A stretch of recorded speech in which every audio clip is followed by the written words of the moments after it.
Hey, what's going on YouTube? Thanks for tuning back in. And in today's video, I'll be showing you how to install some aftermarket running boards on my 2016 GMC Sierra. Now, there's two reasons why I am replacing them. Number one, I am not a big chrome person. Yeah, it looks nice when it's properly maintained, but again, I purchased this truck used, and I guess the owner before me really never maintained him, so there is starting to show some rust spots on there. And then number two is pretty much at the end of the day, I want to black out everything on my truck that is chrome anyways. So down below, I will have a link if just in case you like these running boards and you would like to purchase them yourself. And then usual, just like any other video, I'm going to show you what tools are required for this installation. And then I'm going to show you from start to finish on how to properly install these. So with that being said, let's get to it.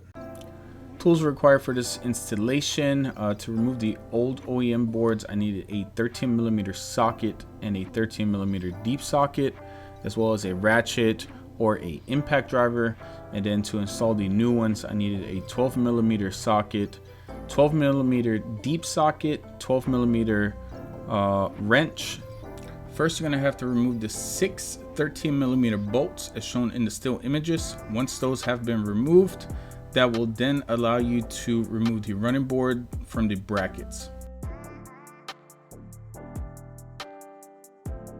Next, you're going to remove the 3 13mm bolts as shown as in the still images with the deep socket. Those are going to be the bolts with the heads facing towards the ground.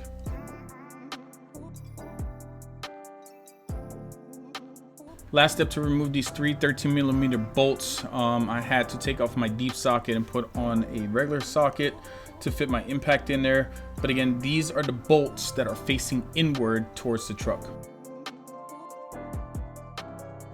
Okay, the last thing to remove the old hardware is you're going to remove 6 M8 clip nuts.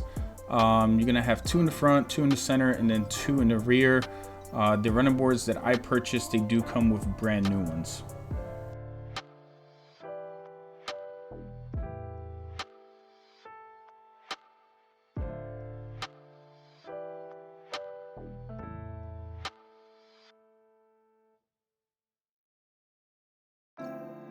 Okay, just real quick, forgot to mention at the beginning of the video, please do me a favor, subscribe to my channel, hit that like button on this video, and also turn those notifications so that you can be the first one to get my newest content. So with that being said, let's dive right back into the video. Now to install the new hardware, the first thing you're going to install is 3 brand new M8 clip nuts. You're not going to need 6, you're going to need 3. And those are going to go in the hole where you took out the last bolt for the old hardware. And then again, here in a second, I'm going to turn around the camera and show you exactly where those need to be installed at.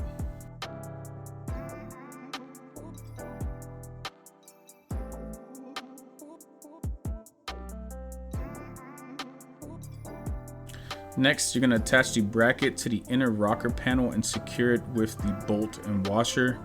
Then you're going to secure the bracket to the pinch weld with the bolt, washer, and hex nut.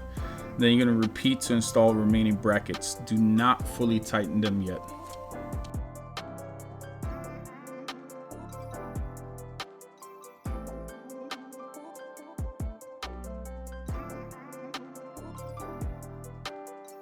Okay, the next step is to remove the hex bolts and washers from the step bar.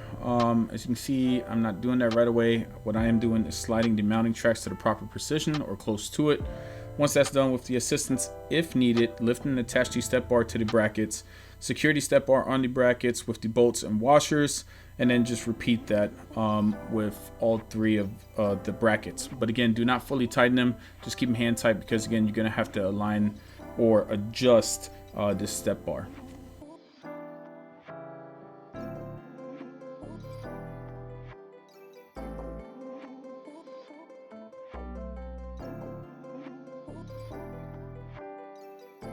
Okay, last step is going to be to tighten the bolts on the vehicle first.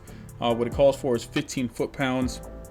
And then once those are tightened, you're going to adjust the step bar to your preferred location or where you want it at exactly on the truck. And then you're going to tighten those bolts. Also, what again it calls for is 15 foot-pounds.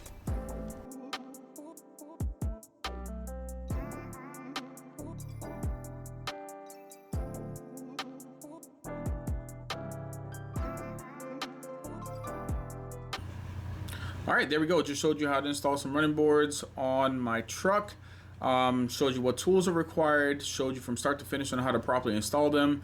And then keep in mind again, if both sides are identical, when I install something on my videos, I usually only show one side because the other side is identical. So not to waste footage and waste your time nor my time, I usually just show one side. So on that, YouTube, again, thanks for tuning in. That's it for now. Until next time, take it easy.